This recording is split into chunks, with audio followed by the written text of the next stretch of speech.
कोई आपको बोलता है यार तुझे इतनी भी समझ नहीं आ रही, आप बोल देते हो यार नहीं समझ आई। ओ यार कितनी शर्म की बात है, तेरे को इतना भी समझ नहीं आता। अब अगर वो इतना बोल दे कोई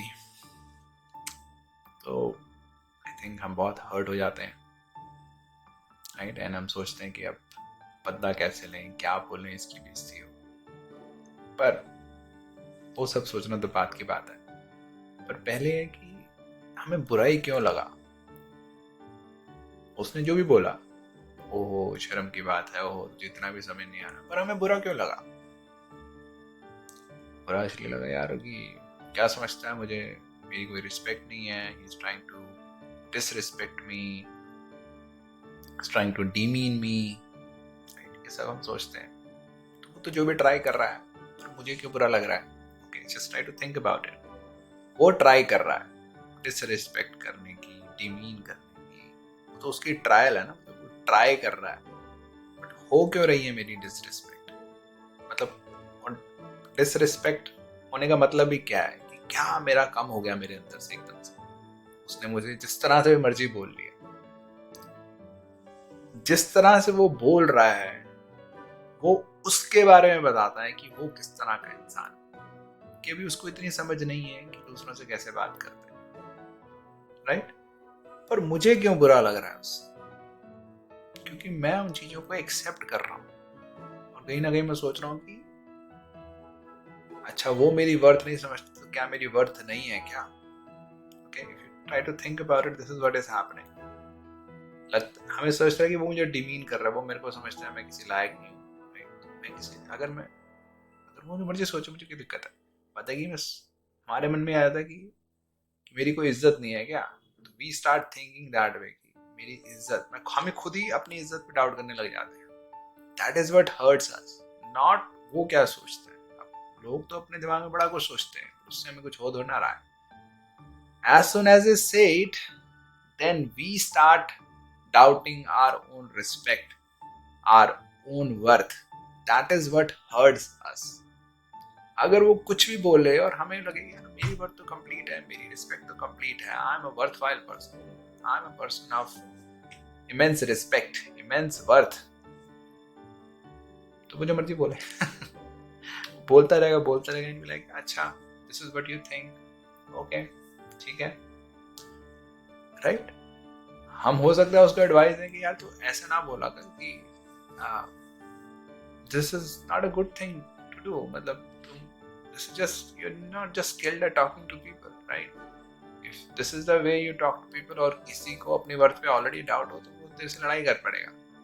हो सकता है हम उसको ये एडवाइस दे दें, हो सकता है हम कोई एडवाइस ना दें, but in any case we won't be hurt, right. और रिटॉर्ट करने का, उससे बदला लेने का तो ख्याल नहीं है क्योंकि हम हर्ट ही नहीं हो रहे, राइट। बदला लेने का ख्याल तो तब आता है जब हम हर्ट हुए, बट अगर हम हर्ट ही नहीं हो रहे हैं बदला लेने का ख्याल क्यों। हर्ट क्यों नहीं हो रहे हैं, क्योंकि हमें अपनी वर्थ पे पूरा विश्वास है। उसका हमारा मजाक उड़ाना, उसका हमारे बारे में बोलना यार तुझे इतना भी समझ नहीं आता, शर्म आनी चाहिए तुझे, क्या पढ़ा लिखा है वो जो भी ये बोल रहा है, उसकी ये बोलने से मुझे खुद अपने अंदर अपनी वर्थ पे डाउट आ रहा है कि मैं ढंग से, मेरे को आता नहीं है कि चीजें, मैं बेकार बंदा हूं क्या। तो जब वो डाउट आता है दैट इज पेनफुल। उसके बोलने में प्रॉब्लम नहीं है, मेरे उसके थॉट्स को एक लेवल तक एक्सेप्ट करने में प्रॉब्लम है।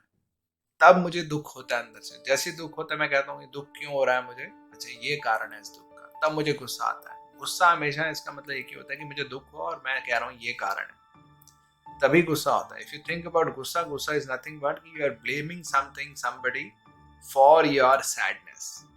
तो गुस्से के लिए दुख होना जरूरी है, अगर दुख नहीं होगा तो गुस्सा नहीं होगा।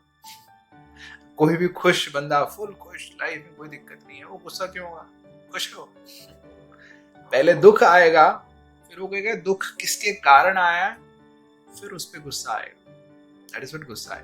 तो अगर दुख ही नहीं आ रहा, वो जो मर्जी बोल दे। इसको मैं रिलेट करता हूँ महात्मा बुद्ध की बात से, जो हो सकता है अब हम ज्यादा रिलेट कर पाए, क्योंकि जब मैंने ओरिजिनली वो स्टोरी पढ़ी थी मुझे लगा कि क्या है, मतलब मुझे भी समझ नहीं आई थी बिल्कुल भी। उनकी स्टोरी है कि एक बंदा महात्मा बुद्ध को गालियां देता रहा, तो उनके साथ कोई खड़े थे जो उनको फॉलो करते थे, महात्मा बुद्ध को देखते रहे कि अच्छा गालियां दे जा रहा है, गालियां दे जा रहा है। महात्मा को जब वो चुप कर गया तो महात्मा बुद्ध ने एक पत्थर उठाया और उस बंदे को दे दिया। उस बंदे ने, ये क्या है, पत्थर? कहते हाँ ले लो।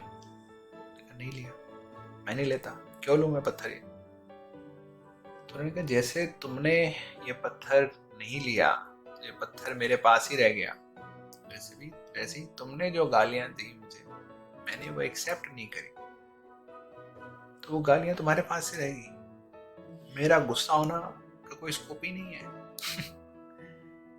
वो तुम जो मर्जी बोलो, if I don't accept your thoughts, तो this is what we don't understand कि कहीं ना कहीं we start accepting, there is a certain tendency in us to start accepting those negative thoughts. तो कहीं ना कहीं हम अपने आप पे डाउट करने लग जाते हैं, हमें अपनी लगता है यार मेरी वर्थ नहीं है क्या। If we are completely self-fulfilled, if we love ourselves unconditionally, if we believe in our worth unconditionally, फिर जो लोग मर्जी बोल लें, मेरी वर्थ तो अनकंडीशनल है, मेरी वर्थ तो बहुत बढ़िया है, बहुत है, कोई दिक्कत ही नहीं है, तो फिर हम हर्ट होंगे ही नहीं, और हर्ट नहीं होंगे तो बदला लेने का कोई वो ही नहीं है। So this is where we can work upon, instead of fighting with others saying कि नहीं तू मुझे ये नहीं बोल सकता, तो जो मर्जी बोल, तेरी ज़बान है। बट हम अपने ऊपर काम कर सकते हैं कि मुझे फ़र्क ही क्यों पड़ रहा है। फ़र्क इसलिए पड़ रहा है क्योंकि I start accepting those thoughts. जब मैं ये सब बोल रहा हूँ कि there is a possibility to work on ourselves and then we will not be influenced by negativity of others, this is of course fine. At the same time we also need to accept कि हम अभी किस level पे। अगर अभी मैं बहुत ही evolve नहीं हूँ, लेट्स से कि अभी मैं बहुत जल्दी इन्फ्लुएंस हो जाता हूँ बाकी की बातों पे, तो it makes sense to maintain distance from those people. I am not saying कि नेगेटिविटी में जाके बीच में मैं खड़ा हो जाऊंगा तो मुझे सारे गालियां ओह मैं सुनना चाहता हूँ। नहीं, जिस भी लेवल पे हूँ मैं, उस लेवल को मुझे समझना है कि हाँ मैं नेगेटिविटी नहीं सह सकता इस टाइम पे, तो I will maintain distance from those people. But at the same time, maintaining distance is a short-term strategy. Long-term thing is to work upon myself. कि मैं इतना जल्दी लोगों की बातों में कैसे आ जाता हूँ, लोग मेरे बारे में नेगेटिव कहते हैं, why do I accept negativity? Right? कि why don't I believe in my worth? Why don't I respect myself? मुझे उस पर क्यों डाउट आ जाता है? This is the long-term thing that I need to do. In the short run, it makes a lot of sense to maintain distance, to do things जो मुझे trigger करती हैं नेगेटिव। इट्स नॉट कि मैं कहूँ कि नहीं ट्रिगर करते रहो नेगेटिव में, अपने अंदर इंटरनल काम ही करूँगा। इंटरनल काम करना है, but at the same time in the short run I can also create situations in a way कि मैं बहुत ज़्यादा नेगेटिव ना हूँ। बट आज तक या आजकल जो दुनिया में फोकस है, it's only on changing outside things, कि लोग मेरे बारे में कुछ ना बोले। मैं इंटरनल काम तो करूँगा ही नहीं। इंटरनल क्योंकि काम नहीं हो रहा, तो बाहर की हम सिचुएशन में चेंज करने में लगे हुए हैं, और बाहर कोई जरा सा भी बोल देता है, इमीडिएटली अंदर से एक ज्वालामुखी फुटता है। सो अंदर काम करना इज अ मेन थिंग। बाहर लोगों को चेंज करना या बाहर सिचुएशन को चेंज करना is actually a short term thing. अभी जब तक हम इवॉल्व नहीं हो रहे, जब तक वी डोंट ग्रो इनफ, तब तक we work on this situation. But eventually तो हमें दुनिया में डील करना है, जो मर्जी सिचुएशन हो, we should be skilled enough to handle that, no? So yeah, this is what I wanted to talk about.